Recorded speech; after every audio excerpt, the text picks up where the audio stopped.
The combination lock.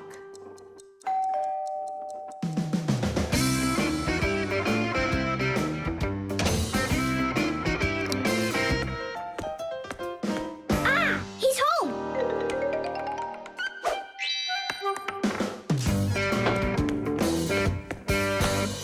Nolik, are you here? Stop your hiding. I'll still find you. Nolik, is that you? Hey, come on! That's not fair! You saw! Let me go again! I don't want to. You want me to play hide and seek when I got a brand new game to play with?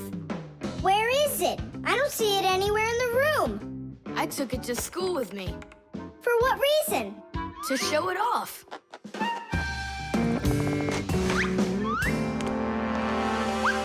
Wow! Awesome game! Tom Thomas! Can I play your game? 'Cause I'm not done playing with it yet. Now just try asking me to do some favor for you. Wait, was it a 3 or a 4? It could have been 5. I forgot. What about? I forgot the combination. And now I can't even do my homework. Everything I need to finish is inside of there. I'm not climbing in to find out your homework. Don't even ask me. Tom Thomas, why do you look so upset? The code for the lock. I don't remember it. Don't you worry. Ha! We'll open it. I know all about a code lock. A simple code lock is built with a few discs that have numbers on them. In the center of each disc is a hole with a notch. When all of the discs are turned so their notches line up in a straight row, the lock's pin can slide out freely.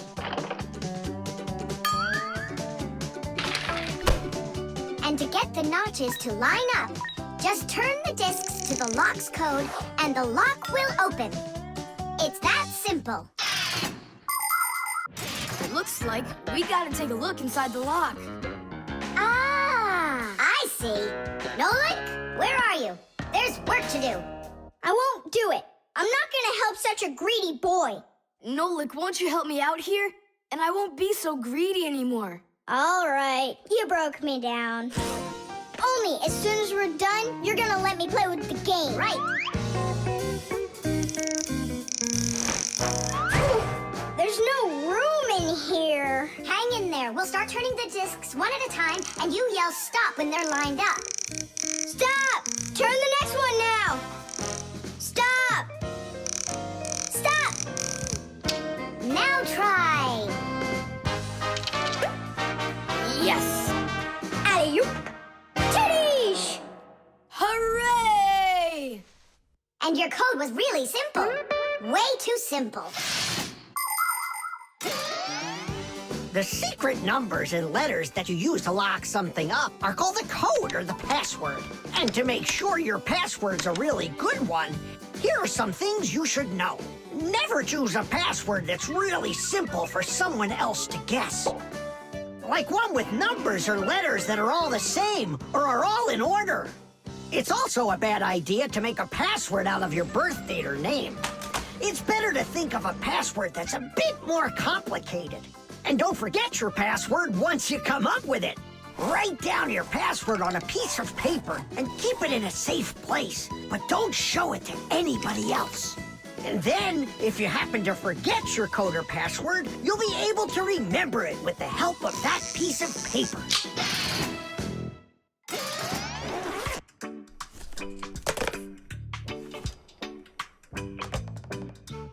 And why did you ever put a lock on your backpack? I was hiding the game from the other kids. Then why did you take it to school today? I wanted to show it off to my class. And did you show it? No way. If they would have seen it, they'd be like, I want to use it. I want to play. And so you hid it and didn't show it to anybody. Not to anyone. Then why take it to school, silly? To show it off there. You're just some show-off. You're just some greedy... Oops, sorry. Once greedy boy. Will you let us play now? Play away.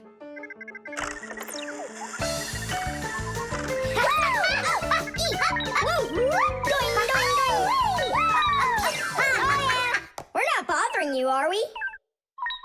Can you jump a little easier? You're shaking the whole desk. The spare part.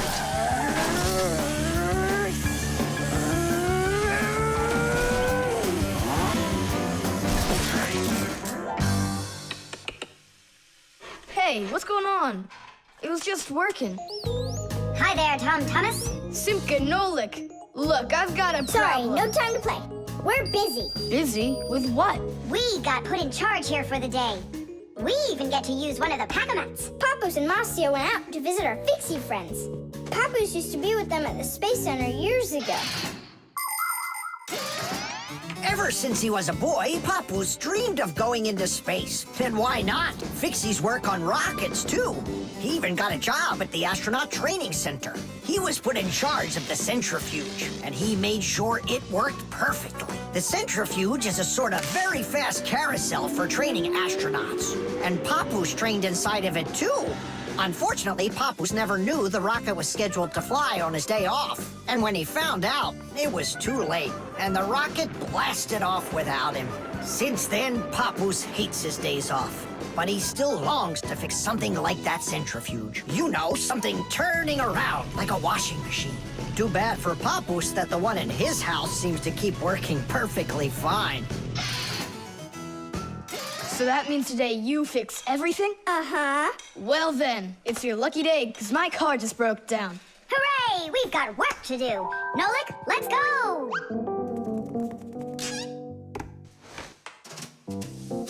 Well, what broke down here? Wait a sec. Here, this part burned out. It's all covered in black. I wonder where we can get the same part, but a clean one. A clean one? Nolik! Genius! There's the same exact part inside the dishwasher. We can take it from there. Come on!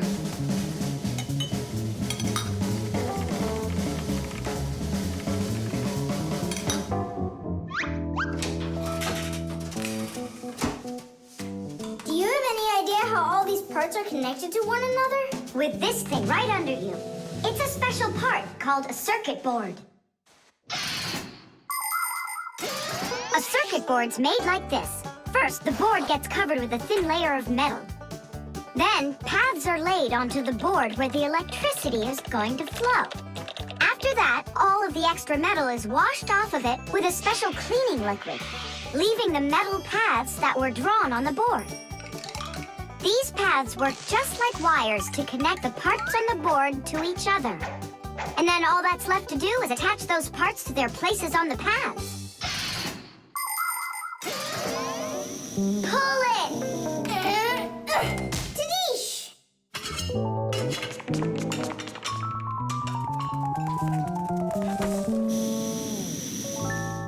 Tom Thomas, Tidish!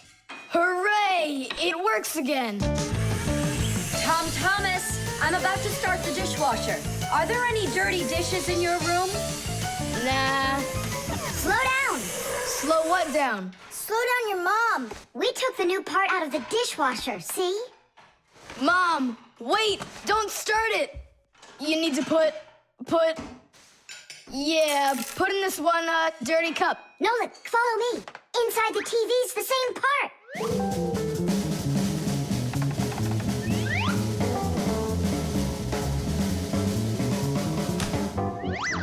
Now back to the dishwasher. We barely made it. We grabbed the part from the TV in the living room. Not the TV, my mom's favorite program is about to start.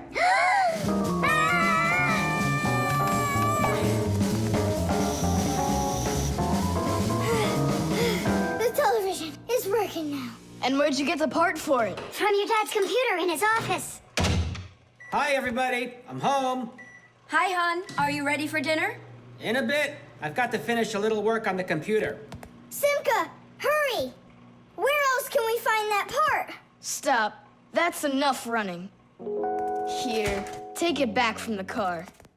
And then we put the part back into the computer. computer and it started working again. Oh, that was really silly. Remember, you little experts, never repair any device at the cost of another one. I understand now. And I understand. If you were smart, you could have taken the part out of the old radio in the closet.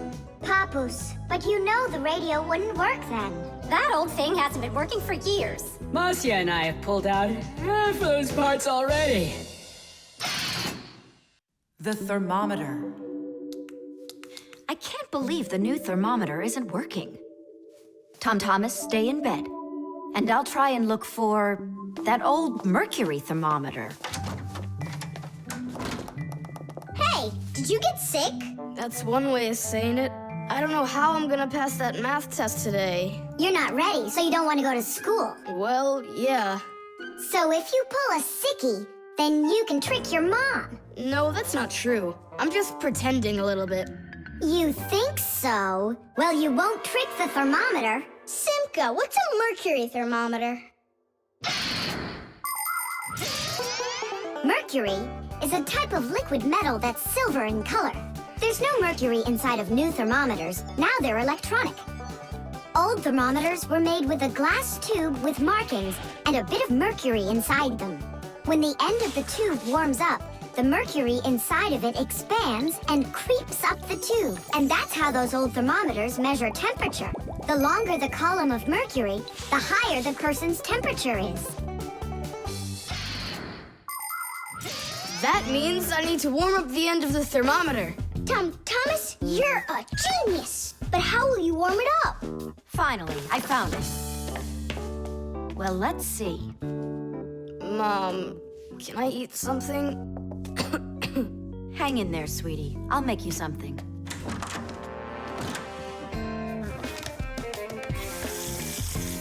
Ooh, that is hot.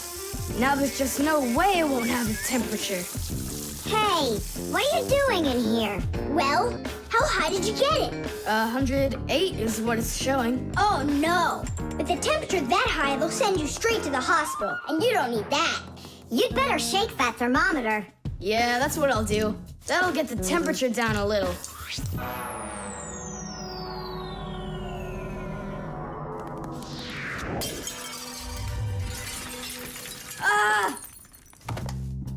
Well, so much for that. Cheaters never prosper. Thomas, did you see this? Nola, don't touch the mercury. It's poisonous. Stop it right now. And you, Tom Thomas, you don't touch that mercury either. It's dangerous. Then how can we throw it out? Call your mom and she can help you. I can't. How could I call her? Then she'd find out that I wanted to trick her. Maybe it's better to tell the truth. I can't. I can't do it. All right, then. It looks like there's no other choice. Nolik, call Papoose and Masya. I'll get him. And you go back to your room and wait.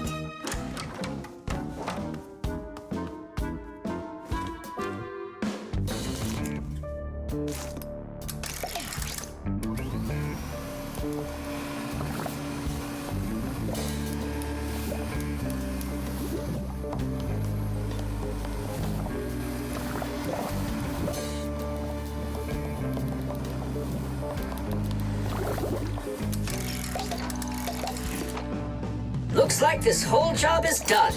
Not yet. We still need to neutralize this mercury. In everybody's home, there's all sorts of chemicals around. They are used for cleaning dishes, clothes, the bathroom, and dealing with pests. And all of these substances can be very harmful to human health. But some people don't seem to understand this. They might use a dangerous spray or a poisonous liquid and then forget to wash their hands afterward. And then they go and eat or rub their eyes with their hands. That can cause serious damage to their vision or stomachs. And never put anything into your mouth that looks like medicine, unless your parents or a doctor gave it to you. And if you ever happen to find something on the ground that looks like a piece of candy, you must never put it in your mouth. You can get poisoned that way. Oh, humans. If they'd only remember this simple advice, they'd stay safer. And what do we do with the glass that's broken? That job's not for Fixies. Tom Thomas, we cleaned up all the mercury. And the glass, too? No, not the broken glass. But will you? Papu said that it's not our job. He told us you have to get your parents to come and help you. That part's your responsibility. Here's some food for you. What's the matter? Mom, I broke the thermometer. Broke it?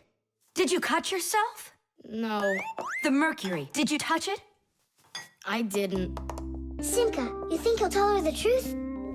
And where did you break it? The bathroom. Why did you go in there? I wanted to trick you. I have a test, and I didn't study for it. And now it's too late for school, The washing machine. Look at that, Simka. They're showing Titanic on the television.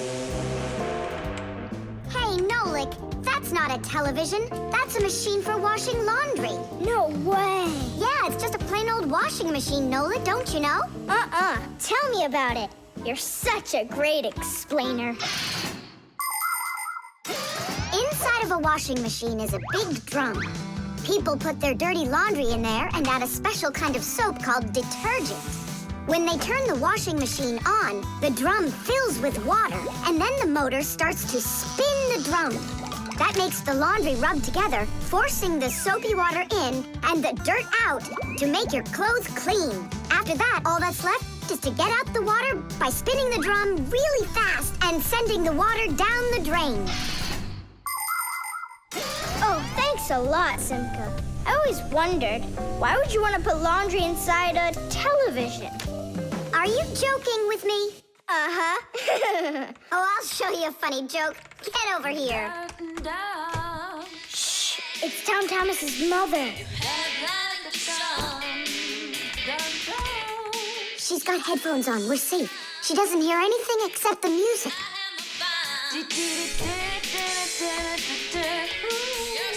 Now she'll come back, add the soap, turn on her television, and watch the second part of the movie. Again with the jokes. This time I'm really gonna let you have it. Whoa! Nolik, just do what I say. I came up with a plan. What's your plan? To run away!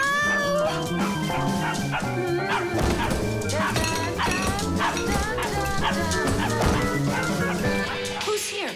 Hello?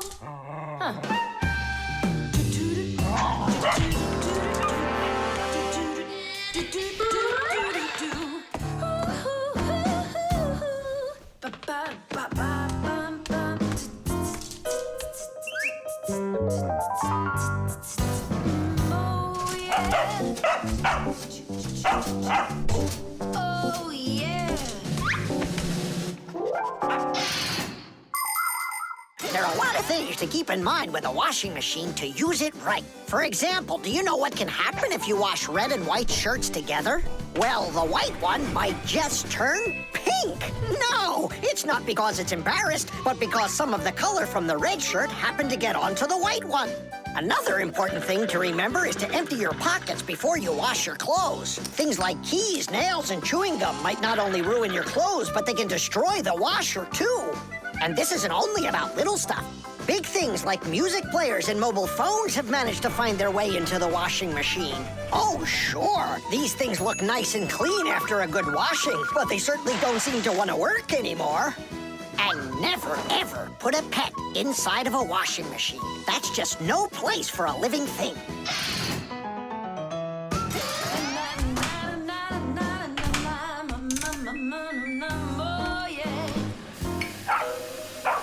You know what, Simka? I've never been laundered in my entire life. We better get out of here, Nolik, right now. And the faster, the better.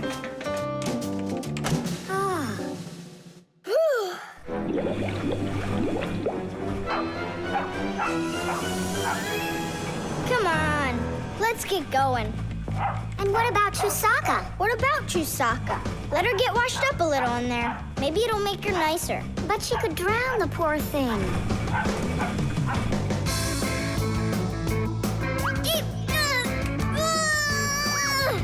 I don't think we can do this alone. We should get help from Tom Thomas's mother. 1, 2, stop! What? She moved out of the way.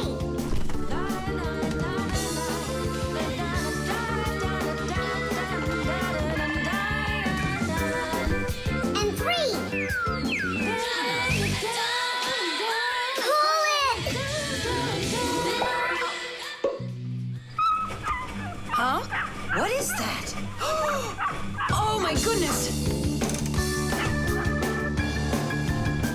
Oh, my sweet little baby. How did you get in there? You wait right here in the tub and I'll go get you a towel. So, you wild little beast. Looks like we saved your life. We're friends now? No, it sure doesn't look like she wants to be our friend. So what do we do now? Same old plan. Run! The lever.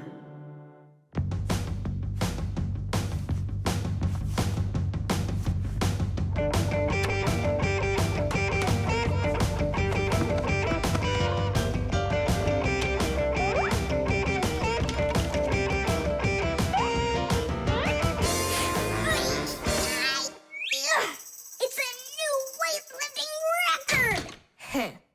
You're so strong. That's so light I could lift it up with my finger. Oh my, but do you think you could lift up your nightstand? Don't know. Never tried it. So then go on. No way! And you are so much bigger than that nightstand. But watch, I can lift this big pencil. And just look how much smaller I am. So, who's stronger, you or me? Well, I guess it's not me. The Fixies may be very small, but they are actually much stronger than humans. Yes, it's true. What, you don't believe me? Well, who's stronger, an elephant or an ant? You think it's the elephant. Well, of course, it's so much bigger. But did you know that one ant can lift up 50 ants its own size? And an elephant? It can't even hold up one. So it turns out that for its size, an ant is much stronger than an elephant. And the same goes for Fixies. Fixies are incredibly strong for their size. They can lift things that are 100 times heavier than they are. And Fixies can jump 50 times higher than their own height. If humans were as strong as Fixies are, they'd be able to lift an automobile all by themselves. Yeah, Tom Thomas, it's time you built up your strength. Well, how? Start lifting dumbbells. Or if you want to, you can use my barbell. No thanks. I'll use the dumbbells my dad has. They're in his office, I think. Oh, there's one. And where's the other one? Aha, there you are. I'll get you out of there. Come on. I'm helping you here. It's stuck. All right. Move aside. I'll get it right out. What is this, glued to the floor or something? Hey, what's all the racket? Hi there, Simka. We can't get the dumbbell out from under there. Well, of course you can't. The sofa's pressing down on it. So that's what it is. And I was worried that I lost all my strength. Well, that means we have to lift up this sofa. We can't do that. It's too heavy for us. We can do it. Tom Thomas, get me your hockey stick from your room. We can't move a sofa with a hockey stick. Don't worry, you'll see. Here, I brought it. What is it for? We're gonna use it as a lever. A lever? Well, yeah. A lever works the same way that a seesaw does, with a board resting on top of a piece called the fulcrum. But with a lever, one side is longer than the other, and that's the secret to its power. With a lever's help, it's possible to lift any weight. All you need to do is get the short arm of the lever under the load and push down on the long arm. And the longer the arm, the more weight you can lift. And that's how a lever makes people stronger. Can we find a fulcrum in here? Maybe this dumbbell. Can that be our fulcrum? Great idea! Now you're thinking the right way. You ready to go? Let's go! Lean on it, Tom Thomas.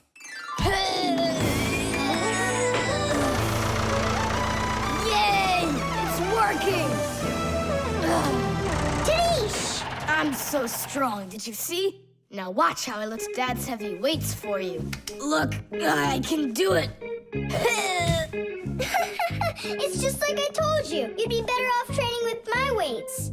Didn't you just see me lift up the sofa? You didn't lift the sofa, the lever did. Did you ever hear the saying, knowledge is power? I've heard it. Although, some physical power won't hurt you either. So pick up your lever and go out and play some hockey. You know how built those hockey players are.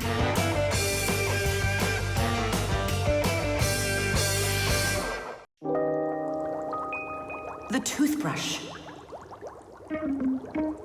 Once I finish you, my top secret growth potion, I will create my own giant canine crew! And then I'll rule the... Whoa! Wow, this is super. You're better than a TV show. Oh yeah, it's fun, but it's gonna end badly. Tom Thomas, get ready for bed. I'm going, Dad. But first, my secret recipe. We start with a bit of carbonatorous. And now a little bit of bread and butterous. And finally, beard of foamerous. Chusaka. Don't be afraid. Drink, my baby. And you'll grow 10 times your size. What? It doesn't taste good? Oh, right. I forgot it needed stirring. This hypersonic mixer will do the trick. Tom Thomas, you shouldn't use what doesn't belong to you. That's your father's toothbrush. Ah! Hey, cut it out! You're acting crazy.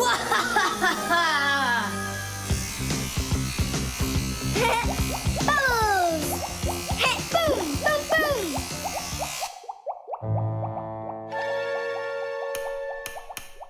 Uh-oh. You said it. Uh-oh. You, Tom Thomas, are a big boy, but your brain is smaller than Nolik's. Why, thank you. Just go put the toothbrush back in its place, like you never touched it. Nah, that's not right at all. Tom Thomas, what's up? I'm almost done, Dad. Simka, Nolik, please, I really need your help. No panicking. First, we need to understand what could have broken inside of there. An electric toothbrush is really simple, as long as you know these 3 parts. The battery, the motor, and a very clever mechanism that connects the motor with the bristles. The whole secret to the toothbrush is right in there. That mechanism uses the spinning of the motor to make the bristles move very fast back and forth, from left to right, from right to left. And that's how it brushes your teeth. So what can we do about it? Here's what we do. First, we take out the motor. Then we take the gears out. And then the mechanism. How much time do we need to do that? 1 or 2 hours. What? No! Just listen here, Tom Thomas. You need to open up the battery compartment. Wait for me right here.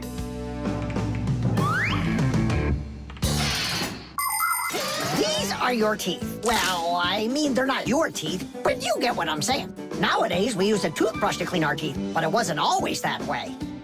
The ancient Egyptians used a chewed stick to scrape their teeth, while the ancient Greeks rubbed their teeth with a rag. And the Vikings, well, who knows what they used? And then, only 200 years ago, an Englishman named William Addis came up with something better. He drilled holes into a meat bone, inserted bunches of bristles into them, and there you go, the toothbrush. And here's what I need to tell you all as a Fixie. That is, as a master repairman. You need to make sure to brush your teeth often, especially after eating, or you'll be getting them repaired often at the dentist.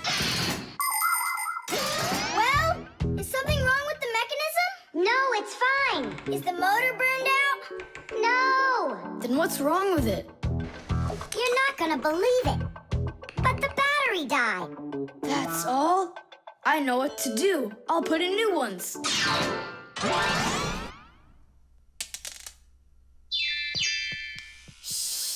Your dad turned the toothbrush on. Looks like everything's fine. It's working. Way to go. Excellent. Your dad'll never find out what kind of slop you mixed up with his brush. What slop? How dare you, Nolik? How dare you refer to my mighty potion like this? Tom Thomas, somehow soap got all over my toothbrush. Can you explain that? Ay, ay, ay. Well, you got caught. What do you say now? The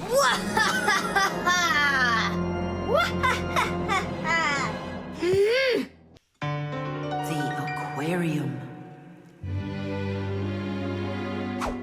The coast is clear. The humans have left. Come on, let's go.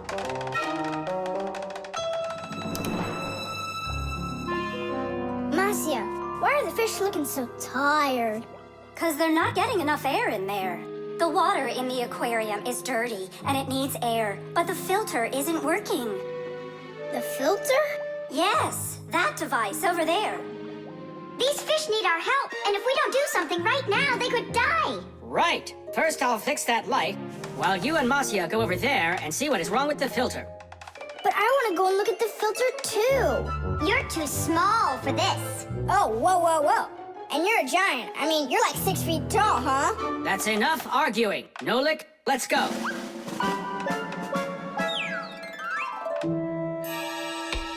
Well, let's check it. Not working. Nolik, where are you? I'm up here. What are you doing up there? Nothing. Holding on. We don't have time for that. Get down. We have to get this switch working.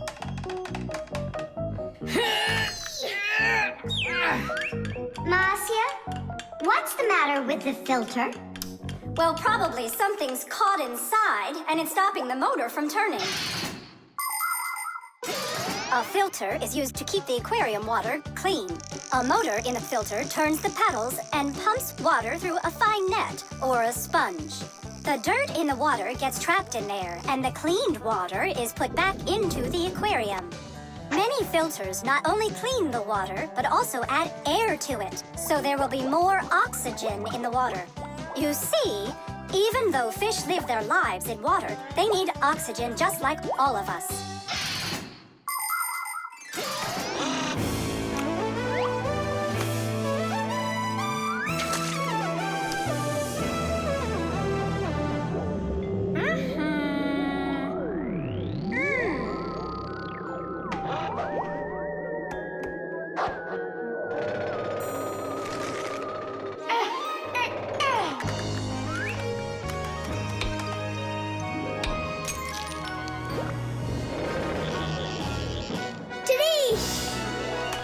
Way to go there!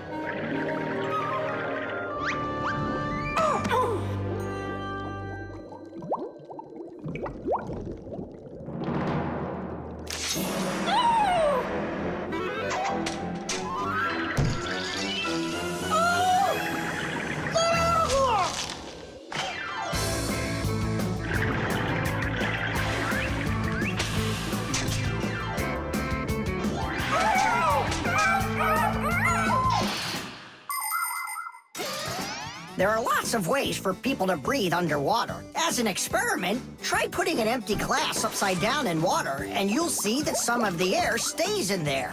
That's the idea behind the ancient diving bell. An empty bell was lowered under the water, and some of the air remained in there for the diver to breathe. And about 200 years ago, the first diving suits were invented. The diver got air from a hose that started above the water. This let the diver spend a long time under the water and even walk around on the bottom, but just not too far. Later on, people learned to squeeze a lot of air inside of metal tanks, and that's when scuba diving started. Scuba divers breathe the air stored in these tanks so they can swim freely and even dive deep down below the water. Our work is done. The light is on, and the filter is working. And the fish look so excited. As if they're not fish, but monsters. Thank goodness they're behind glass. Papoose! Just hang on. We'll be right there to save you. But I don't even have my pack-a-mat. Ooh, look how they're chopping their teeth. They must be so hungry. You're right. They're hungry. Nolik, come on.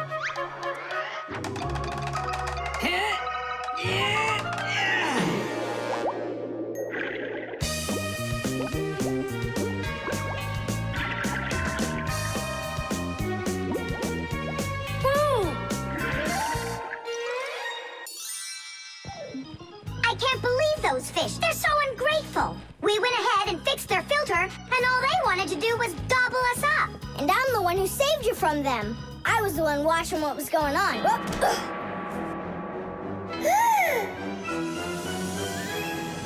Oh, gee. Hold it. Do you think giving her some food will help? As long as you're not thinking that food is me. The electric kettle. That's 4. Come on, Tom Thomas, just one more. Come on now, Tom Thomas. I know you can do it. 5. That doesn't count. That doesn't count. No, your chin was below the bar. Whew, that's all.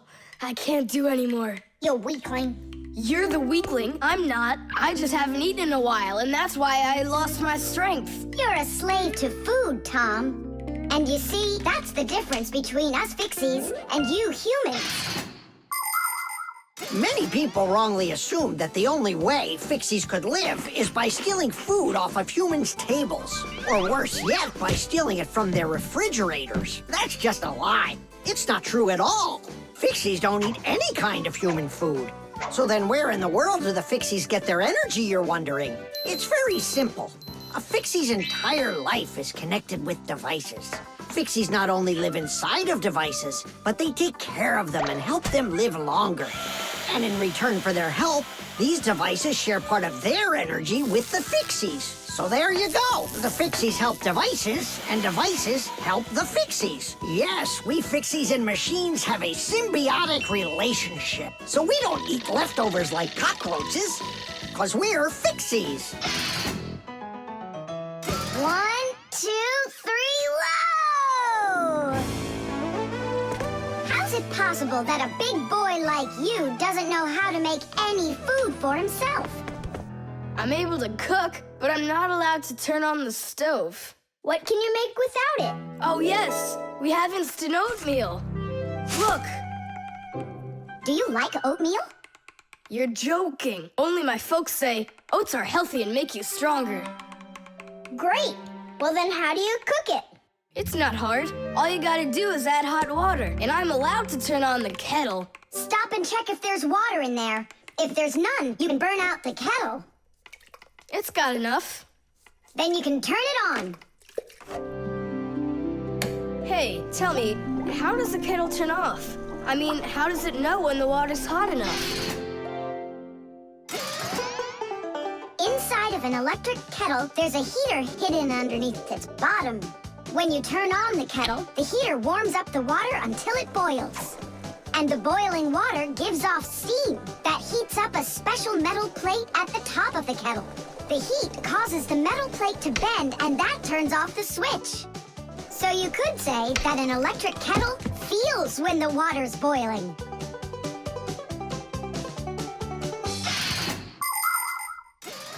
Okay, now I understand. Hey, why do you need 3 bowls? You don't need to make any oatmeal for us. It's not for you guys. It's for my mom and dad. Start out here. No! Keep pouring into this one. And I say pour it here. And I say first you should pour it into mine. Oh, Nolik, where are you? I'll find him. Hang on, I'm going in. Ah! Simka! She was right over here. Nolik! Over here. Simka! Here. Nolik! There. Ow!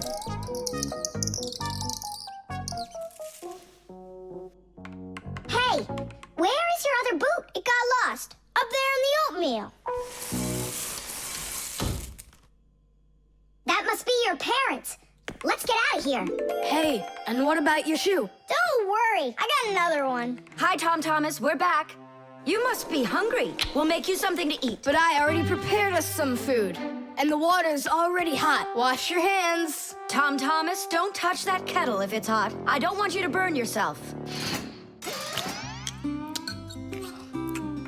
yum, yum, So yum. today we're eating oatmeal for dinner. Delicious.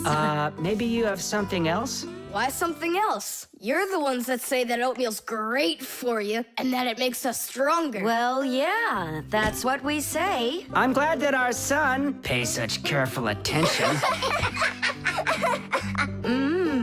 Isn't it delicious? Really? Huh. What's that? Oh, look, you found the boot, Dad. What? It's nothing. Just eat your food and don't get distracted. I'd like to see that oatmeal all gone, okay? And whoever doesn't finish won't get any candy.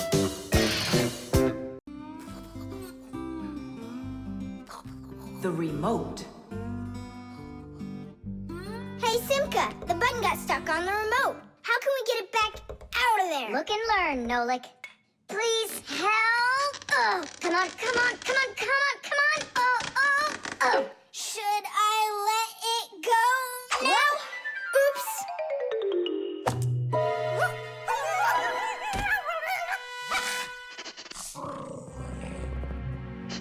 Nolik, hide somewhere.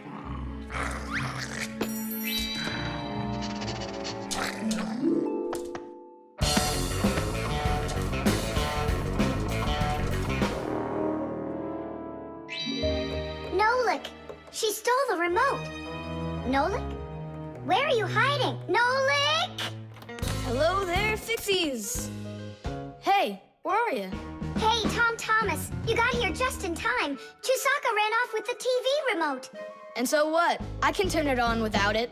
And my favorite cartoon is just about to start. Forget about the cartoons, will ya? Nolik is missing. I'm afraid Nolik hid inside of the remote. And Chusaka took it.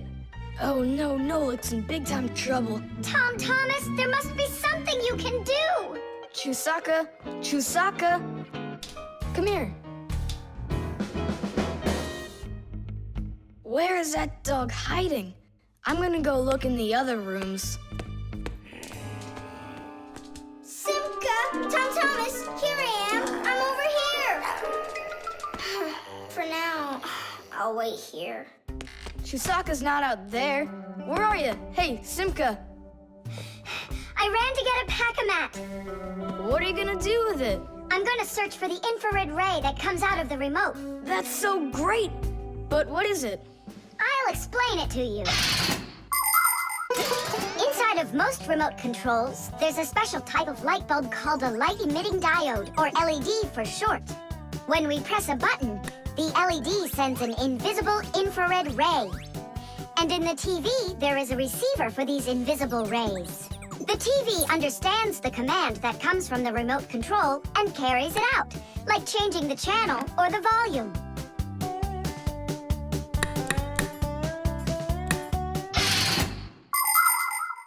If the rays are invisible, then how is it possible to see them? In the pack-a-mat, I've got these special goggles that can help me. And now what? Yell to Nolik. Get him to close the contact on any one of the buttons. Nolik! You gotta push one of the buttons down on the remote. A button? But how am I gonna do that? Wait, 1 second. Chusaka Chusaks with a brain full of rocks. Meow. Meow. Oh, Mamma Mia. Now she'll eat me together with the remote. Nothing for you here. But here's something. There he is. He's over there. Chusaka, come here. Do you want a hot dog? So you want to play tough? All right, then.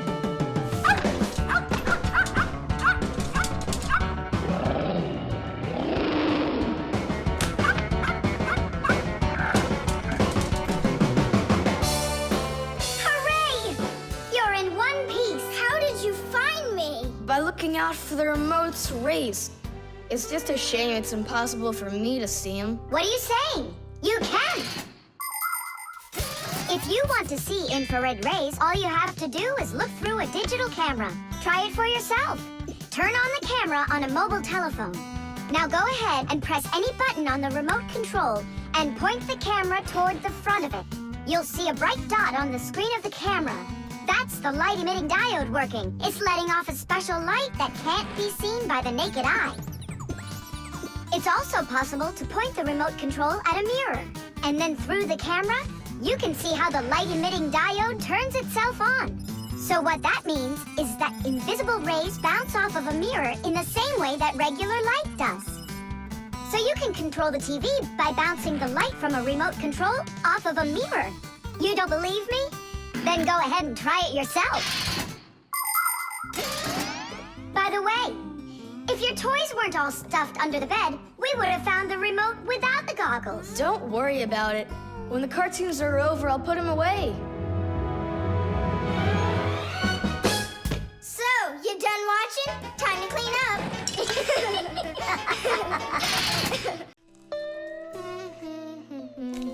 The microwave.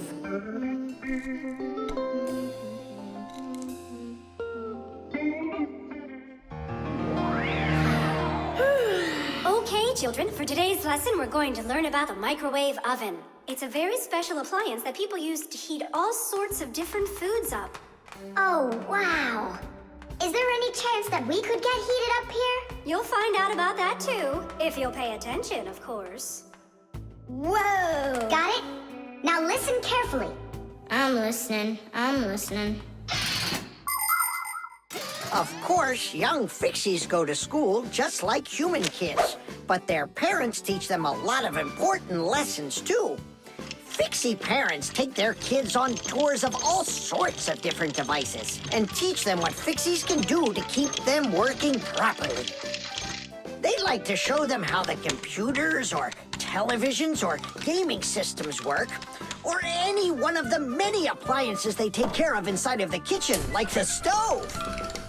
Every once in a while, a new device appears in the house, something that the Fixies have never dealt with before.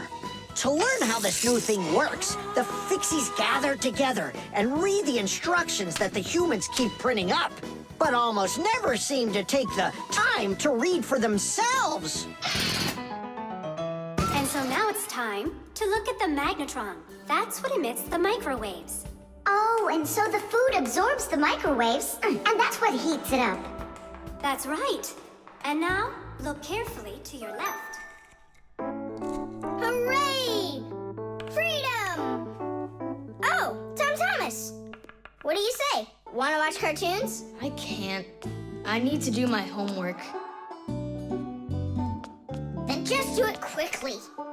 For some reason, whenever I start doing homework, I always get hungry for some food. Then just eat faster. No. The faster I eat, the sooner I'll have to start doing my homework. It already got cold. I need to go warm it up. 1 minute should be enough. These aren't just ordinary wires. These are for...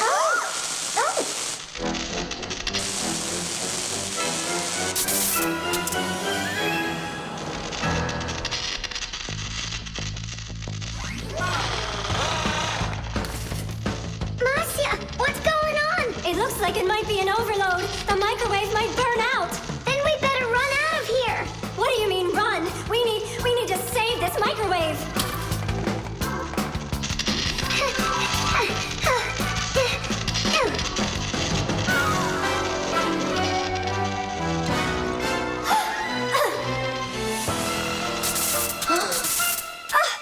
Simka and Marcia are inside.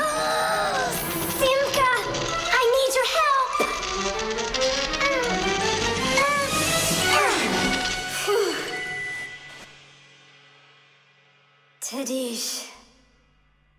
Oh, what's wrong with the microwave? It looks like it just broke. Who cares if it broke? What matters is that Simka and Masya aren't broken. Look, there's no one here. Of course not. We were behind the wall. You wouldn't believe what happened in there. Oh, there you go. Tom Thomas, why did you put that fork into the microwave? Why not? You mean I'm not allowed? Remember, never put any metal objects into a microwave. If you put forks or spoons in a microwave, you can burn it out. And then not even a Fixie will be able to fix it. Even a thin metal border on a plate can cause serious problems. Also, never warm up food in sealed packages or bottles inside a microwave. And one last thing, don't even think of cooking eggs in their shells in there. They'll just explode. Sorry, I didn't know any of that. Nolik, and what were you thinking? Why didn't you warn Tom Thomas about this? Well, Oh, today you skipped school. And now you don't know it either. Nolik, where are you going? I'm talking to you. Where else? I gotta go study all about microwaves. And I'll go do my homework now. But first you'll sit down and eat for a while, right? No, I'm not gonna eat food. First I'll go and play some games for an hour or so. The refrigerator.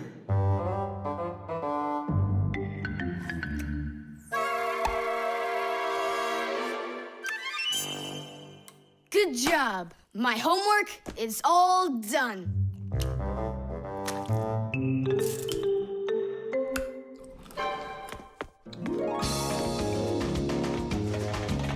Tag, you're it.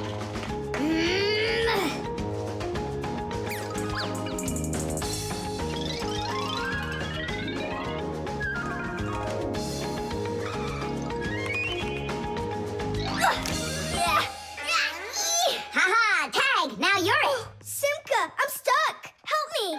Just stay still. Oh, you're really stuck. Simka, we're not gonna leave me, right? We aren't. But I'm afraid, Nolik, you'll be stuck for a while. Tom Thomas, help me! What's going on? Look, this blob of white stuff grabbed onto Nolik and it won't let go of him. Oh, it's a piece of gum. It's my bubble gum. Oh, thanks a lot, Tom Thomas. Now what's the plan to get me unstuck from here? Here's what we do. It's gotta be frozen. Once I sat on gum too, and my mom put my pants in the freezer. The gum froze up and it came right off. I don't want to go into the freezer. Don't worry, Nolik. I'll stay right here with you. Just hold on. It won't take long at all. Huh. Why do I need to hold on? The gum's already holding on to me. Simka, do you know why it's so cold in the freezer when outside it's warm? I'll explain it to you. A refrigerator has a pump that pushes a special liquid through a long tube. Inside the refrigerator, the liquid in the tube wants to turn into a gas. To do that, it takes the heat from everything inside, and that makes the refrigerator cool. Then the pump sucks in the gas and pushes it out as a hot liquid into the tubes on the back of the refrigerator. That lets all of the heat collected from the inside escape into the air outside. I wish I was somewhere warm. Hold on. I'll go get us some warm clothes to wear. I don't want to hold on. I want to go with you. Just hang in there. I'm hanging. Tom Thomas, open up!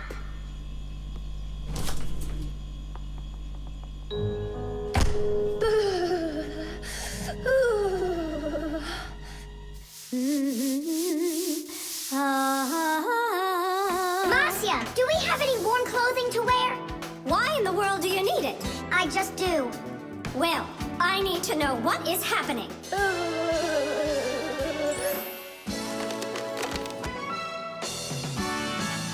Hooray! Tom Thomas, Simka, open up the door! It looks like I'm gonna freeze up in here for good. A Fixie is constantly surrounded by all sorts of danger. Inside a dark freezer, a Fixie can lose his way and freeze to death. If he's not paying attention, he can drown inside of a washing machine or inside of a dishwasher. And a careless Fixie is always at risk of getting an electric shock. Or suppose there's a short circuit inside of an appliance that starts a fire. If this happens, you need to run away if you want to survive. And what about humans? Well, they don't even believe that we Fixies exist at all, so they can accidentally drop something on top of a Fixie, or step on one, or kick us across the room. So if we don't get out of the way in time, So what I'm saying, Fixies, you need to be careful out there and pay attention. So be smart and stay safe, fellow Fixies. I don't understand this at all. He was right here. Poor Nolik. I wonder where he went. Look at this, footprints.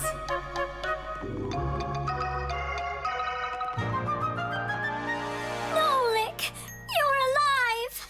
You scared me half to death. How did you get out of there? Well, you told me about how a refrigerator works. And so I found that cold tube and started crawling on it until it got hot, and then I was here. Hey, there's smoke coming out of you. We need to cool you down right away. Huh? Where?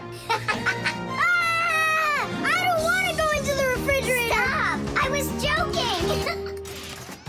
Look how it froze. I could break my teeth on it. You aren't gonna chew it anymore. I'd never do that, not after Nolik sat on it. Well, you didn't need to stick it where it doesn't belong. Hey, I apologize. I'll go and throw it away. Maybe you'll try the trash can? The pen. Not here either. Tom Thomas, are you looking for me? Huh. No, for a red pen. I need it right now. What do you need it for? Here, look what my teacher wrote in my assignment book. Bad behavior during the lesson, fidgeting, and talking. What are you gonna do with a red pen? Your teacher left something out? I thought maybe, I could fix it a bit. I hope I find that pen.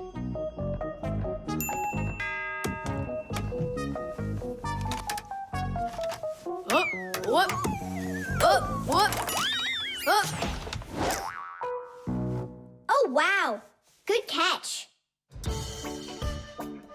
So, what do you want to fix on it? I'll just add a couple of no's, and then it will say that I had no bad behavior during the lesson, no fidgeting, and no talking. See, no problem. Cool. And then add this at the end. Tom Thomas is a perfect student. Nah, then they would guess I did it. What, is it clogged up? A little scribble will do it. That's not a pen. It's more like a penknife. Oh, look, the ball's missing. What ball? It's a pen. It's a pen, but it's a ballpoint pen. Old-fashioned pens work by dipping the pen into a jar of ink. But with a ballpoint pen, the ink is stored inside of a tube that has a metal tip on the end with a small steel ball. Well, small for humans, that is, but of course, for Fixies, it's quite large. When you drag the pen across the paper, the ball spins around and gets ink on it from inside the tube. Then it turns over and the ink rolls out onto the paper. So without the ball, a ballpoint pen won't write at all. So what am I going to do? That's my only red pen.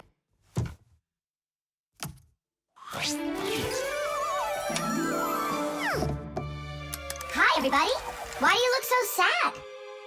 We lost the ball from the tip of this pen. Where? It's here somewhere. Then you're in luck, boys. In the pack-a-mat, there's a metal detector. You can use it to find different kinds of metal objects.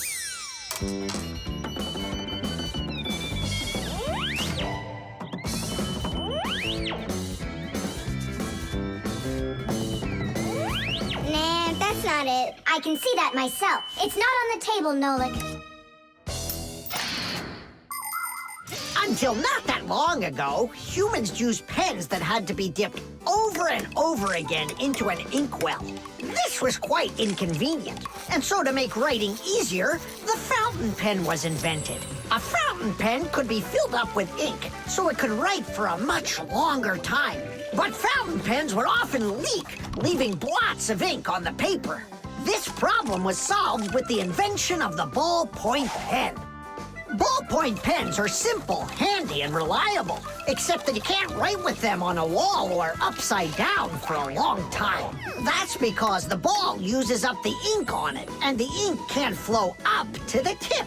But even this problem has been solved. There are now special ballpoint pens that can be used by astronauts floating in space.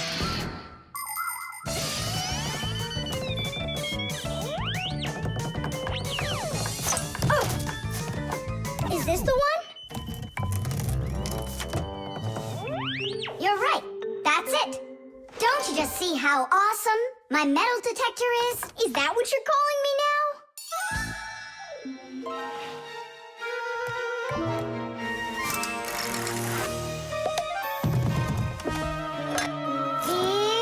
Yeah! Tom Thomas, help us. And now!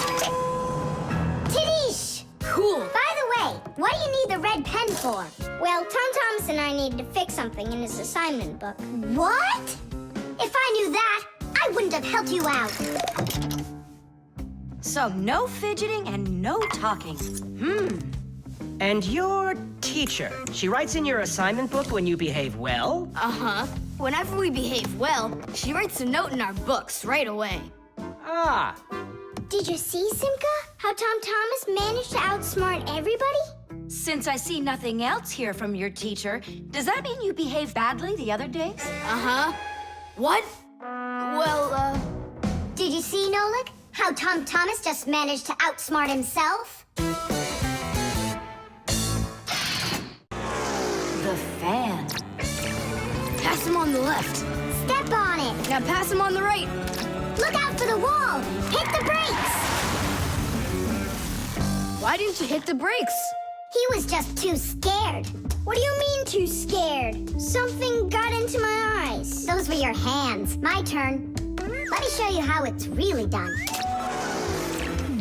Oh, what's wrong with the computer? Oh, it's been really acting up for a while. It turns off by itself. It's no big deal. I just turn it back on. I don't like this at all. Come on, Nolik. Let's go inside and take a look. Just like people, machines can get sick too. They can get a very high temperature and even start coughing and sneezing. And if a machine or an appliance gets seriously sick, sometimes it can be too late to fix them at all. So wouldn't it be better if we could keep them from getting sick in the first place? Everybody knows that people who look after their health get sick less often and live longer. And the same goes for machines. Machines break less often and live longer if they're properly taken care of. That's why machines need to be checked from time to time and cleaned and oiled. And that's what's called preventive maintenance. And preventive maintenance is something that always should be kept in mind by humans and by Fixies.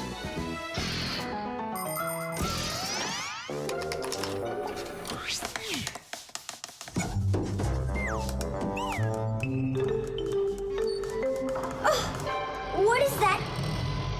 What is what? Can you hear that? What are all those sounds? It's probably just, a Fixie eater that woke up. What? What do you mean, Fixie eater? Didn't you know that inside of some appliances there live horrible monsters? They love to attack Fixies and eat them up. And the smaller the Fixies are, the more the Fixie eater likes to eat them. Ha ha! And how come you never told me anything about Fixie eaters before? I didn't want you to get scared! All right, scaredy cat, let's keep going.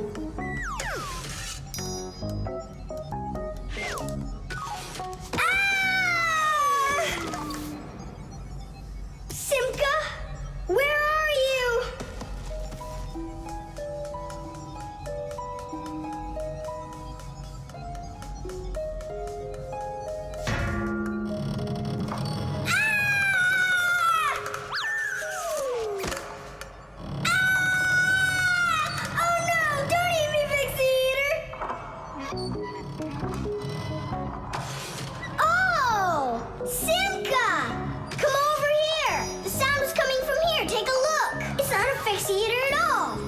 It's just a fan. Not just, Nolik. It needs our help.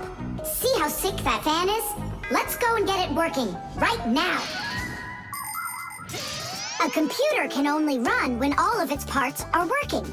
And even though a fan looks like nothing more than a simple little engine with a propeller, the computer couldn't work without it. It has the very important job of keeping all of those other parts cool when they start heating up. It cools down the inside of a computer by blowing a stream of air.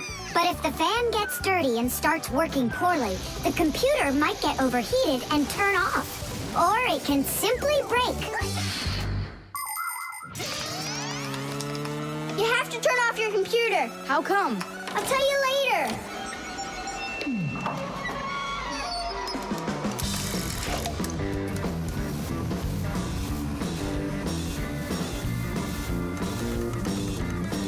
That part's done. Now we oil it. Let me try. All right. It's oiled up. Just like your nose. Tom Thomas! Turn it on!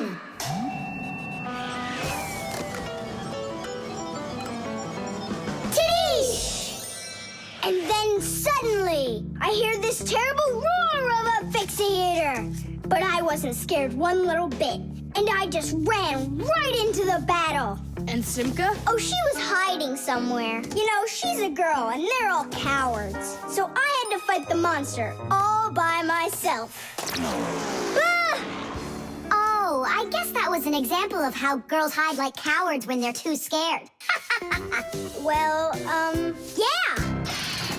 The balloon. No way. You'll miss for sure. No problem.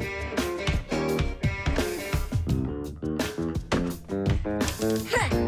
Anybody can do that.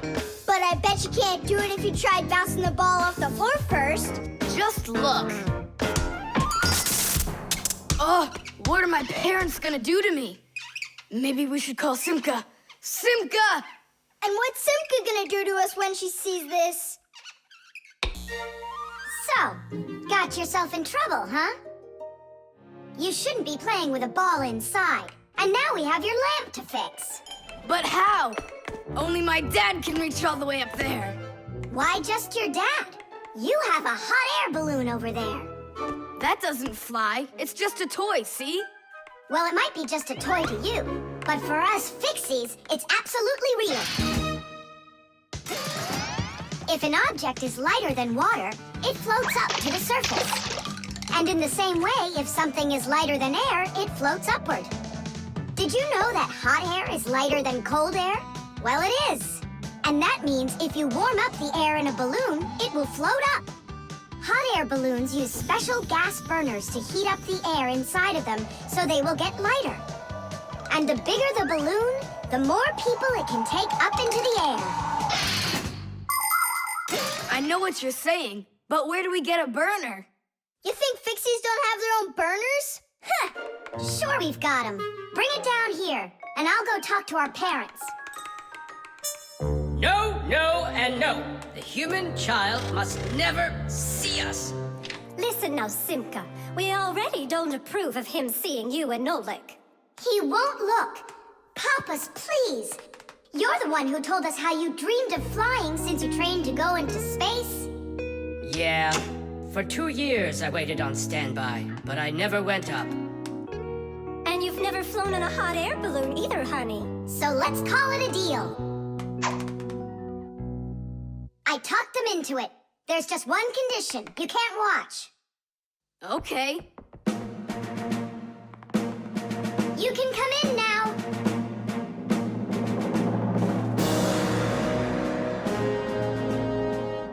Now prepare the burner. Coming right up. Permission for takeoff? Permission is granted. And off we go! Hooray! It's flying! Don't you peek. Turn around. Oh, it was an accident.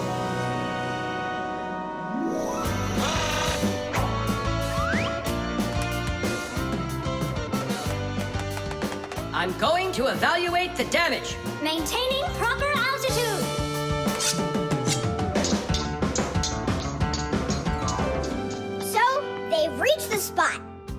balloons are really awesome. I wonder, who figured out how to do that? It was the Montgolfiers. The hot air balloon was invented in the 18th century by the Montgolfier brothers from France. In those days, there were no gas burners, so they heated the air inside the balloon by burning straw. At first, there were no passengers on their balloon. Not counting the Fixies, of course. I mean, how else could a balloon get up in the air without them? Unfortunately, the names of the first Fixies who took that flight were not recorded in the annals of history. Following the Fixies' flight, the next passengers were animals: a ram, a rooster, and a duck. And it was not until those three safely landed after flying a full 4 kilometers that humans dared to fly in hot air balloons themselves. Ever since their invention, hot air balloons have also gone by another name: Montgolfiers.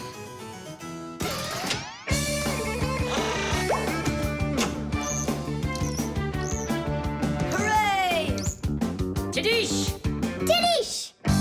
All right. Simka, please let your parents know that I'm so very thankful.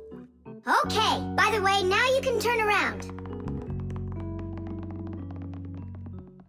You know, Simka, let's fly the balloon just like them. There's no way, Nolik. We would need to use the burner, and kids aren't allowed to play with fire. I'll give you a ride.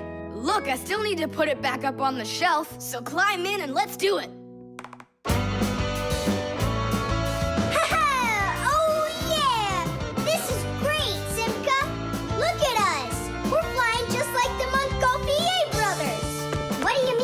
Brothers. Okay then, like brother and sister Montgolfier. The screws. Hey, Tom Thomas, what you thinking about? Huh? For school, I have to write an essay. My very best friend. I don't know. Who should I write about? What do you mean who? Aren't I your closest friend? Of course. How could I forget to write about you? And you can keep forgetting. That's our secret, right?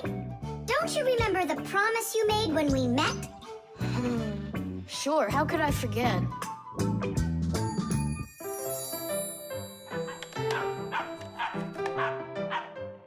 What's wrong with Chusaka today?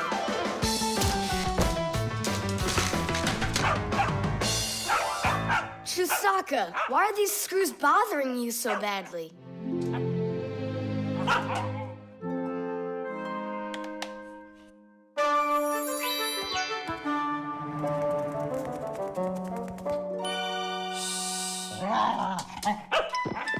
What's with you? Leave them alone already. Will you just calm down? You're gonna destroy my plane.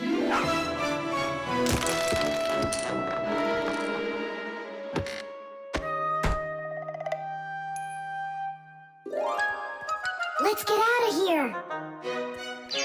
Ow! What's going on? What's going on? Hey, if you don't turn back again, I'm not letting you go. Oh, please, don't be afraid. I'm not gonna hurt you two. I'll just ask you one question and let you go. Nolik, we can't. Don't worry about it. Quit your staring. Ask your question, boy. No way you can talk. Just tell me, who are you? Fixies. That's all. We answered. Now you let us out. Oh, wait, but what's it mean that you're Fixies? That's already question number 2. You promised to let us out, didn't you? I'm sorry. You can leave now. Simka, it's fine. I can see from his look that we can trust him. All right. We'll tell him. You gotta swear that you don't tell anyone else. I swear it. Fixies.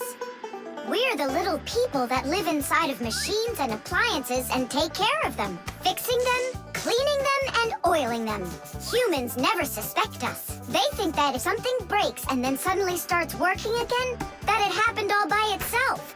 Well, nothing happens by itself. It happens because we, the Fixies, are living inside. Yes, without the Fixies, humans would have so many more problems with their machines. Awesome. And so what are your names? That's already question number 3. You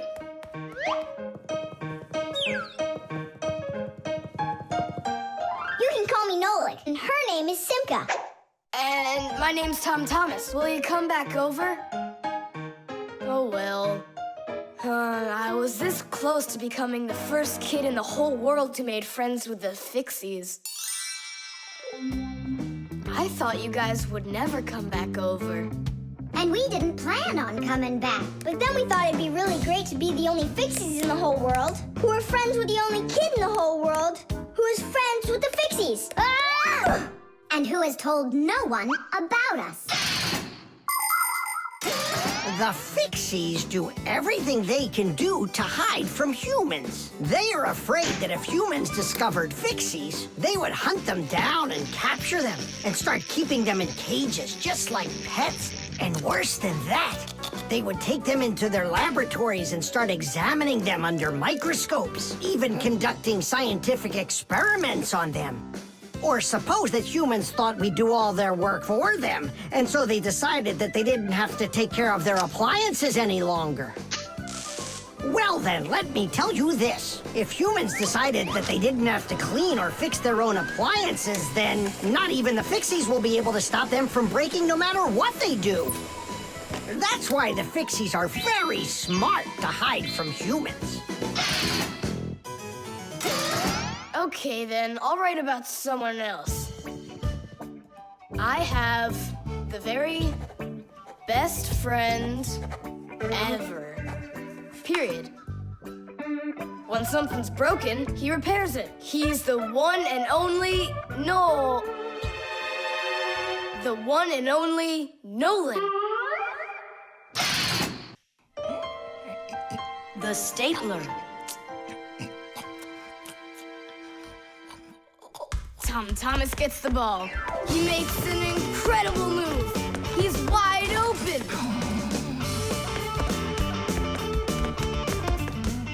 The goalie sees him and he screams in horror. He shoots and score! Yay! Tom Thomas, stop kicking that ball. Your school concert starts in 30 minutes, and I don't want to iron your pants again. All right, Mom.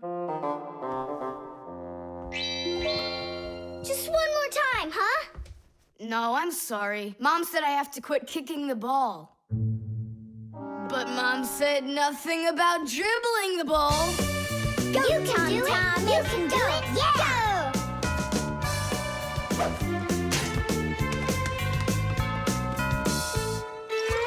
Ah! Whoa!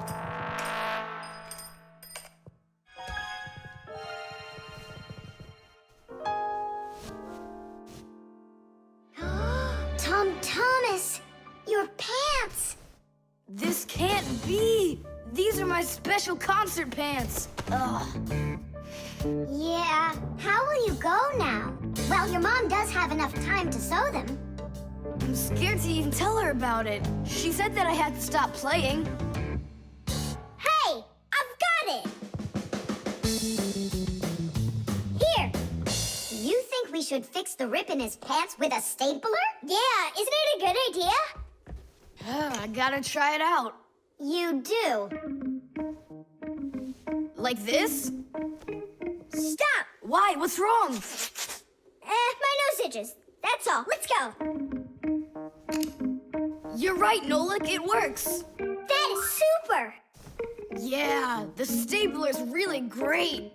Do you guys know how it works? Just keep stapling and I'll tell you. The staples for a stapler are lightly glued together. That way you can load many staples at once instead of one at a time. And a spring pushes the staples to the front. When you push down on the arm, a metal tooth pushes the front staple down through a thin space. And the staple punches holes in the paper. Next, the pointy ends of the staple push down onto a plate. And that makes the staple bend behind the paper. And there you go. The papers are fastened. So you could say that we're sewing, but using a stapler instead of a needle. Yeah, and it works even faster. Huh? What's going on? Could it have run out of staples?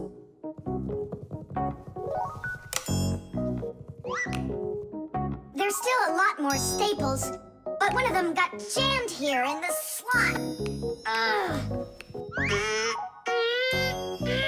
Tom Thomas, we're leaving in 5 minutes. Okay, Mom. So, did you get it? No. Why don't we get Papa's to help us? Because he's really strong and he's got a pack-a-mat. We can do this ourselves. Tom Thomas, find something we can use to push that staple out.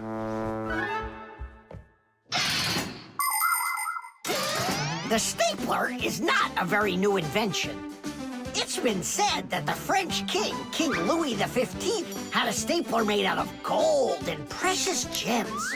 Unfortunately, it could only hold one staple at a time. Modern staplers are much more convenient, and people have come up with so many kinds for paper, for plywood, and even for skin.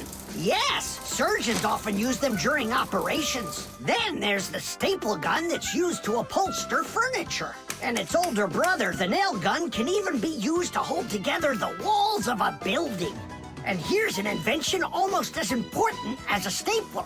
It's the staple remover. With its help, it's possible to remove the staples put in by a stapler.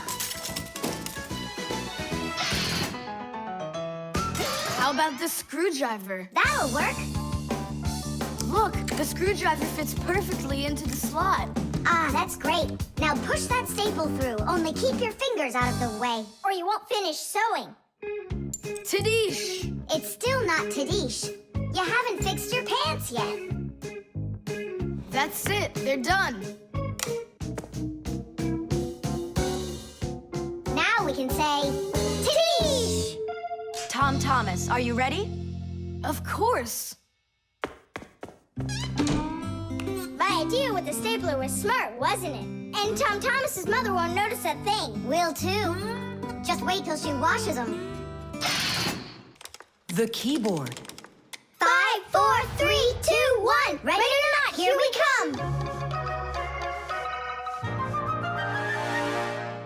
And where is he hiding this time? Tom Thomas! Yoo-hoo! Tom Thomas, you didn't forget about your grandma's birthday, did you?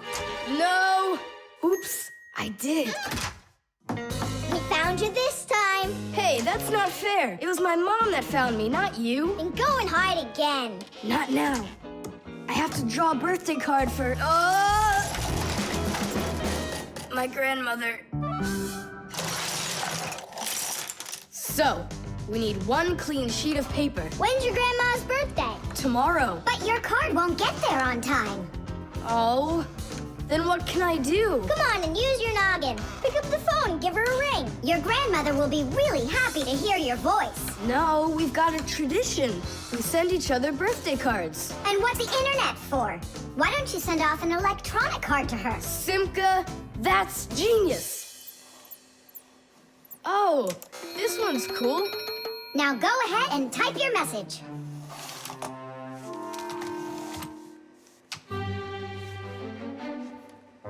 The letter D isn't working.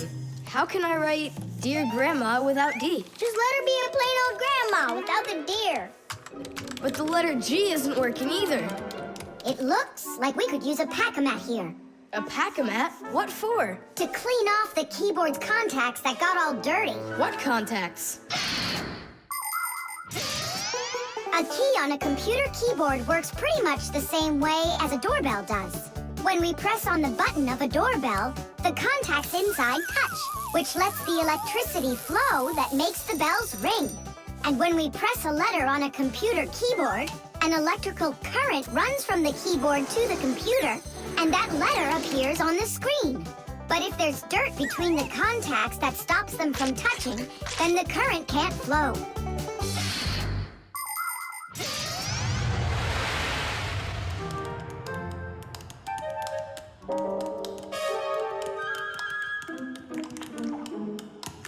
Tom Thomas, what did you drop in here that is so sticky? It's probably the soda I was drinking. And so, you shared it with the keyboard? Here's the reason why it's not working. Where did so many crumbs come from? They fell off my sandwich.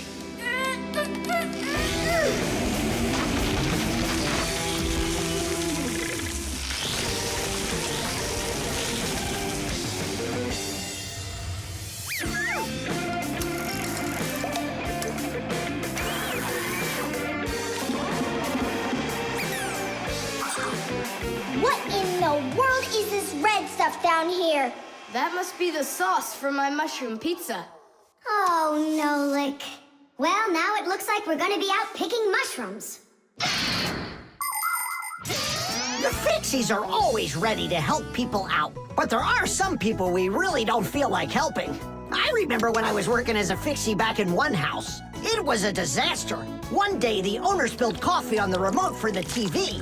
As I was running to clean the remote, he starts pounding the TV with his fist because the channels won't change. So now the TV is broken too. Well, with no TV, he decides to listen to some music, and he carelessly pulls the music center onto the floor. So he tries to fix that himself and manages to break it for good.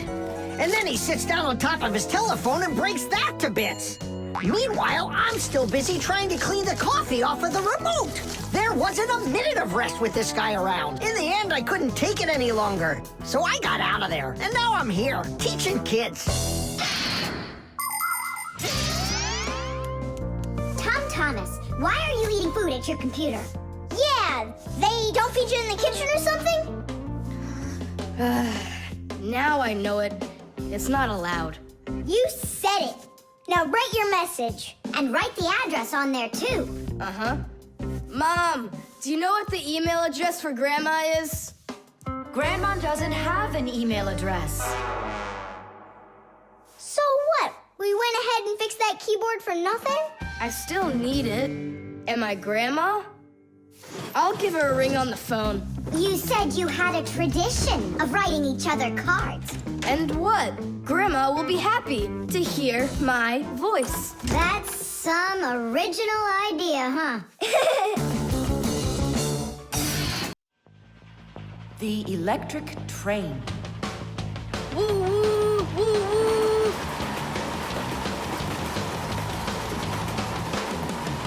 Zoom, zoom. And suddenly, the Earth is attacked by an alien spaceship. Pew, pew, pew. If help arrives here on time, we'll be saved. Move faster, faster. Come on, get off the train. Move it, move it. Tom Thomas, we came here to play. Oh, finally you're here. I need some aliens for this game. What kind of aliens are you talking about? Just plain old aliens. You know the ones. They come destroy the Earth and just about everything. We don't want to destroy anything at all. Why can't we be, the train engineers, huh? Train engineers? You don't know anything about driving a train. Oh, we know plenty about trains. Humans invented the railroad long ago, but back then, the rails were made out of wood. People didn't start making metal rails until the end of the 18th century. But the first railroad cars had no engines to give them their power. Instead, they used horses to pull them along. Later, horses were replaced by the steam engine. Wood and coal would burn in their furnaces to boil the water in the boilers, making the steam that turned their wheels. And the Fixies were there to help those trains go, making sure all of the parts could work together smoothly.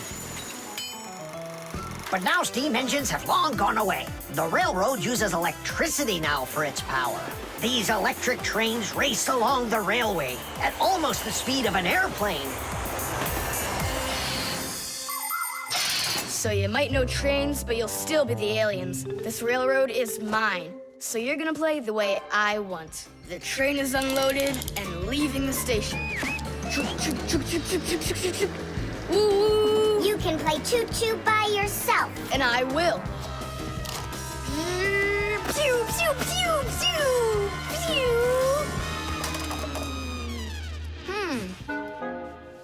Hey, why did you stop?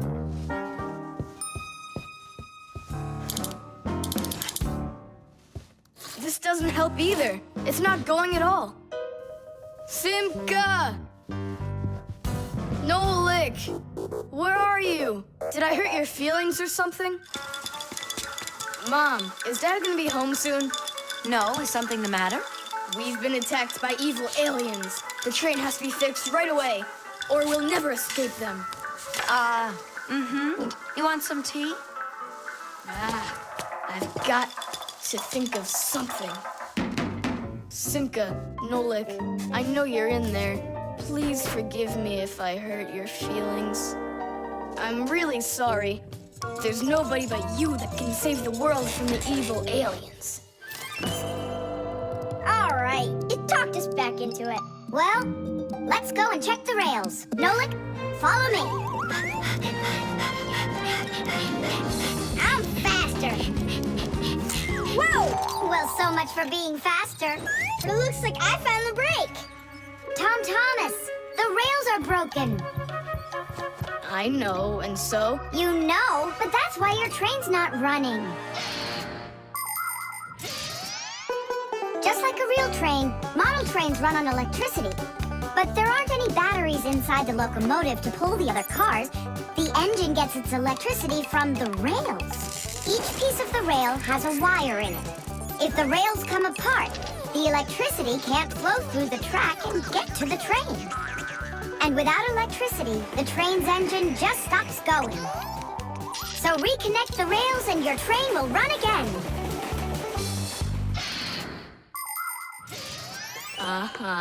Put them together. Yes! Hooray! The train's running! Way to go! So will you play with me now? And which way are we playing this time? Whatever you want, I'm with you. The train rushes down the track with Nolik as its engineer, when suddenly from out of the sky comes an alien spaceship.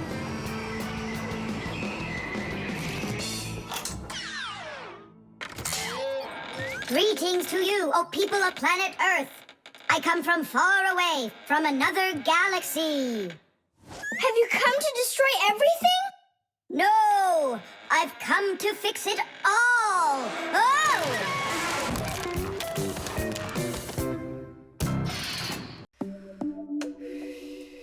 The alarm clock. Ha! It didn't ring again. Nolik, let's go fix the alarm clock. Simka, wake Tom Thomas up. Tom Thomas, get up! Tom Thomas! Hey, you'll be late for school. Tom Thomas, get up already! This is really something. And where's the battery in here? No, this is an old mechanical alarm clock. It doesn't work with a battery. It uses a spring. How's that work? People wind up the spring tightly, and then as it slowly unwinds, it turns the gears, which turn the hands of the clock. Achoo! Oh! What? The alarm clock broke. Let's hurry and get you washed up. Tom Thomas, are you just getting up? Dad, the alarm clock didn't go off. It's broken. Here's the problem. It won't turn, because the feather's stuck in the gears. Nolik, help me.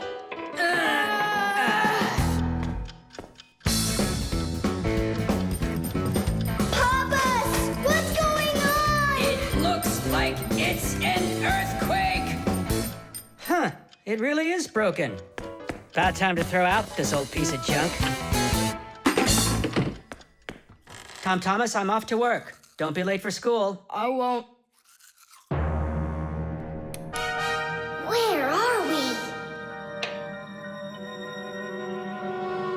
In the trash can.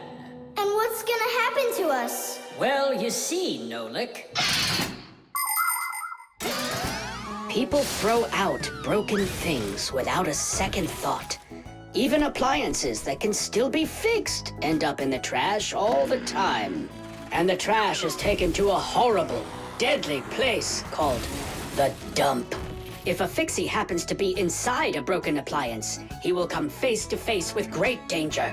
Once, my uncle got thrown into the dump buried inside an old TV. He barely managed to jump out of the bulldozer's path, and it was a miracle he didn't end up in the incinerator. After that, he just roamed around the huge dump, trying to fix anything. He became totally crazed. Whew. Good thing the Fixie rescue squad managed to find him and bring him back home. I don't want to scare you, but we might be taken to the dump, my boy. Papa's, I'm scared. Huh. Where is the alarm clock? Maybe my dad took it to get fixed. But Nolik and Papoose are in there. Now just a little bit further.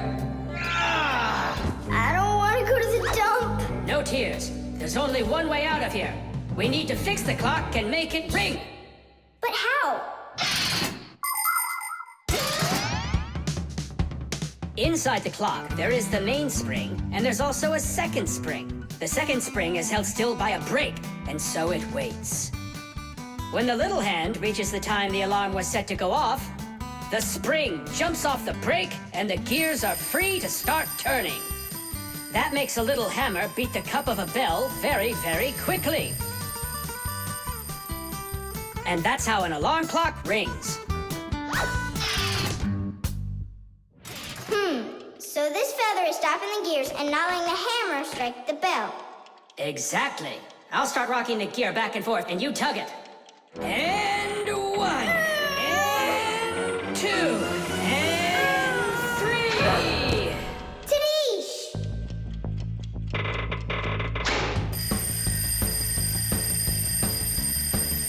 Simka, I think I can hear my alarm ringing. Run to the sound, quickly! Uh-huh. Someone turned the alarm off. Whoa! And here comes that earthquake again! Nolik! I'm here! Nolik! We fixed the alarm clock. So what was wrong with it? A feather got jammed in the gears. And how could a feather get in a clock? Oh, it's probably from when I put the alarm clock under my pillow, so it wouldn't wake me up. Huh, so you mean because somebody doesn't like to get up in the morning? We almost ended up at the dump? By the way, if that somebody doesn't hurry off to his school soon, he'll be late. Oh, you're right, huh?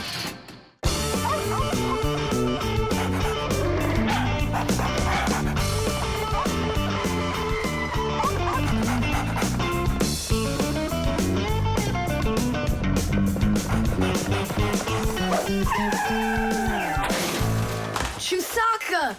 Get away from here! So where did it go? Oh, here it is. Hey there, Tom Thomas. So what's on the disc? Hi there, Nolik. Hi there, Simka. It's a cartoon about Gulliver in the land of Lilliput. My friend Jeannie let me borrow it. I have it till tomorrow. And what's the story about? Well, it's about this guy who gets shipwrecked where people are just so teeny tiny. Fixies, you mean? No, not Fixies. Lilliputians. Lilliputians? Uh-huh. Know what, Simka? I think that you Fixies might have come from those Lilliputians. No way! Our grandpa told us a completely different story of the Fixies. When something is very well made, then the saying goes that it was made with just a little bit of soul. In old times, craftsmen made things to last, and in each appliance, they would leave just a little piece of their soul. Those little pieces of their soul would turn into tiny craftsmen called Fixies, who would then make the appliance their home and take care of it every day. And that's how the very first Fixies came about. But as the years have passed, fewer things are being made by hand, and more things are getting made by machines in factories. That means there are less and less new Fixies coming from human souls. Luckily, Fixies can fall in love with each other and have their own family, raising their children and teaching them well, so they'll grow up to become skillful and honest master Fixie repairmen. So you're mistaken. We're not Lilliputians at all. We're Fixies. Yeah, Fixies. Listen, Tom Thomas, why don't you show us the movie? Yeah, I want to learn about Lilliputians too. do. Really, I do. Sure, I'll show you.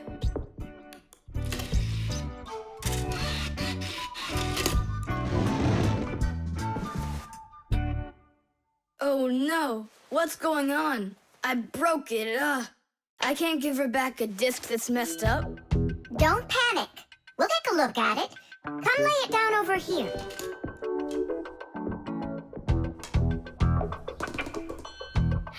Tom Thomas, why is this disc all covered in jelly? Because I was touching it with my fingers. I mean, what else? It's obvious you don't know how a disc works at all. And you know how it works? Yeah, I know. Yeah? If we take a look at a digital disc through a powerful microscope, we can see rows of tiny valleys of different lengths. These valleys are actually a code for the cartoons, games, or music recorded onto the disc. Inside a disc player, a laser beam reads the code and helps turn it back into pictures and sounds. But if you scratch the disc or smudge the disc with dirty fingers, the laser can't read it and the disc won't play. That's why you need to keep discs clean and stored in cases. So that's why you should only hold discs along the edges. And when you're done watching them, you have to put them back inside their boxes. And what about this one? Do we have to get rid of it? Not so fast. Nolik, this calls for a major cleaning. Let's get the brooms.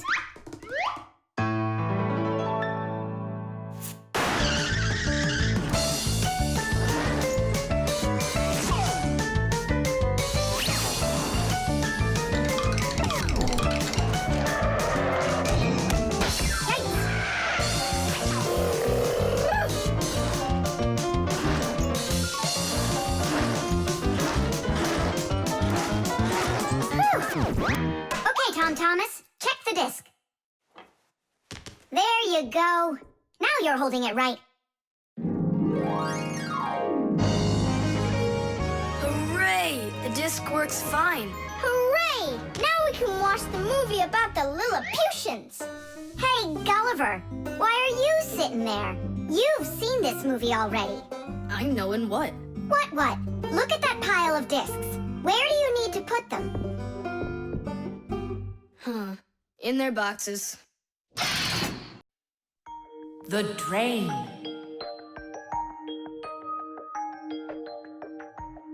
Nolik, come help me. The fan in the computer needs dusting. Not right now. Me and Tom Thomas are painting a card for his parents' anniversary. Oh, look, poor you. You must be so tired. Hi, Simka. It's really great you're here. I have a question. 12th anniversary. Is it spelled with an F or is it with a V? You know what? First put down the number 12, and then put a dash on there, and then a TH. Oh, right. But first I'll change the water. I'll be right back. Oh, Mama left her in here. Whoa! No! Oh no, what have I done? I spoiled my mom and dad's special day. Where? In the bathroom? My mom's ring was lying there, and I dropped it into the sink, and now it's washed away. There goes the day. It didn't wash anywhere. Don't you know anything about how a drain trap works? About a what? A drain trap's a special curved pipe under the sink basin. Water flows out of the faucet and flows down into the drain trap, and after that it goes down to the sewer. But when you turn off the water, not all of it washes away. Some of it stays down in the drain trap. It's made that way so the smell from the sewer won't get back into the house. A ring is much heavier than water, so if you happen to drop it down the drain, it won't wash away. It will stay at the bottom of the drain trap. Well, that means we still got a chance. Yeah, but how in the world can we get it out of that trap? Who knows? I don't know how to swim. Don't worry, it's all under control. Do you have any thread? Plenty of it. Go get it, and I'll be back in a flash. I can't fix it like this. I need my welder. Papoose, I need to borrow your pack-a-mat for a little while. Now that's a coincidence. I need to use it too. Marcia, then I need to use your pack-a-mat. What? I'll bring it right back. Hey, where are you going? Just watch what you're doing, dear.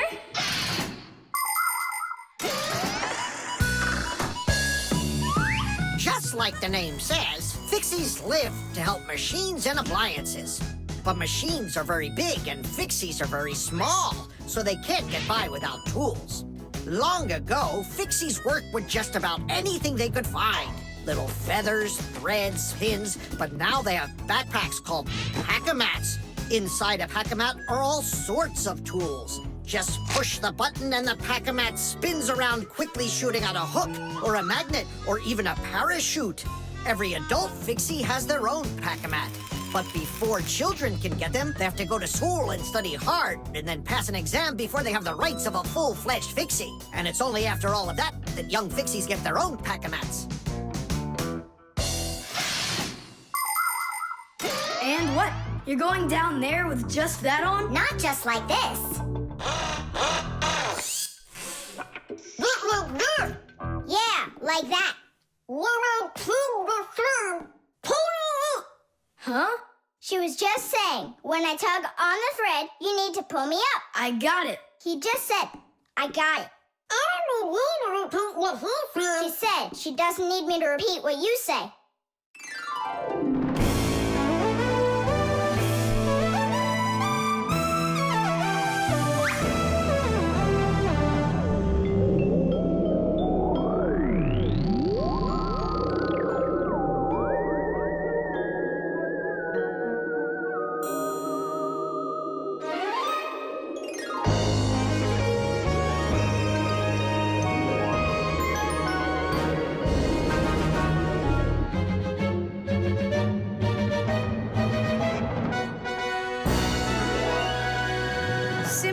Nolik, thank you. You really saved the day. That's what Fixies are for. I said that's what Fixies are for. Tom Thomas, who are you talking with in there? Oh, your mom came back. No one. Hey, can you turn back into Fixies? I gotta ask you a question. I forgot. Should I write 12th anniversary with an F, or do I write with a V? Just write the number. You're right. SMS.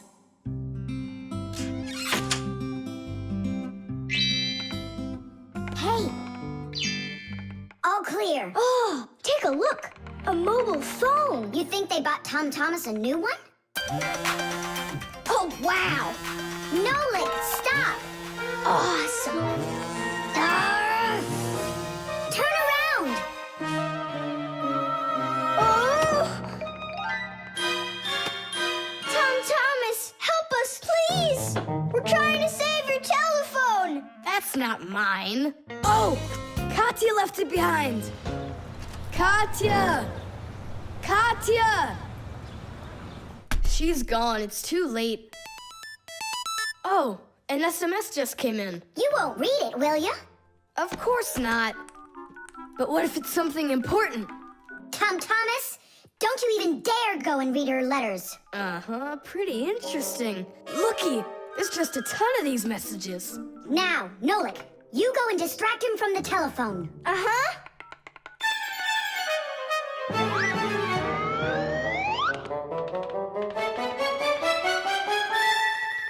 Chisaka! Hey! It's me, your buddy Nolik.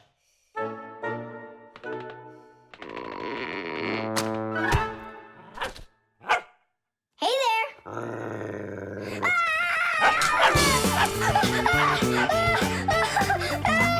Chisaka, cut it out. Stop it. That's enough with the barking. Out of this room. Right now.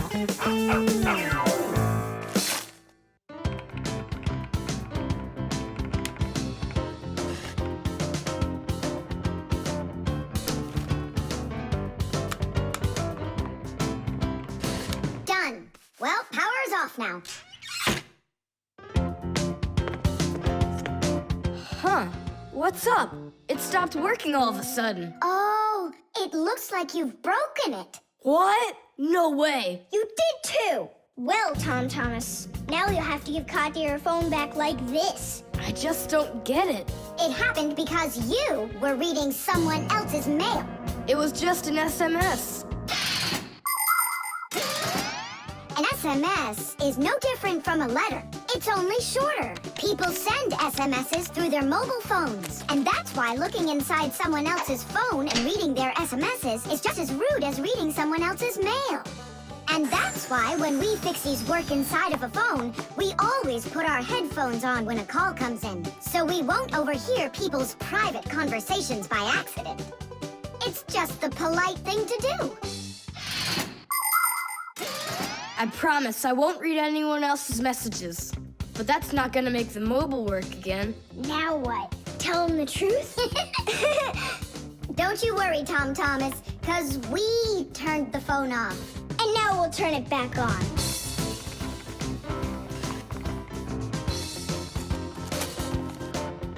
See that? The contact's barely attached. We just need to write a note to the Fixies who work over at Katya's. I'm sure they'll fix it. There are Fixies living in every home, and the work they have to do can seem endless. The TV starts acting up, then the doorbell breaks, the washing machine stops running, and then the phone won't ring. And besides all of that, there is cleaning and there's oiling. Like the appliances in the kitchen or kids' toys and all those other things. Modern houses are literally stuffed with all sorts of devices. And that is why the Fixies keep working day in and day out. Unfortunately, this can make Fixies get carried away by their jobs. And they can forget about their Fixie relatives and close friends that live in the neighboring houses and apartments. And that's not right. Just like humans, Fixies have to remember to go and visit each other more often and write each other letters, or at least send their regards. That's all. It's working again. You're the best. Now I can give a call to Katya and tell her she left her phone over here. Tom Thomas! Is that you calling? Yeah? And to who? Katya? And her phone is where?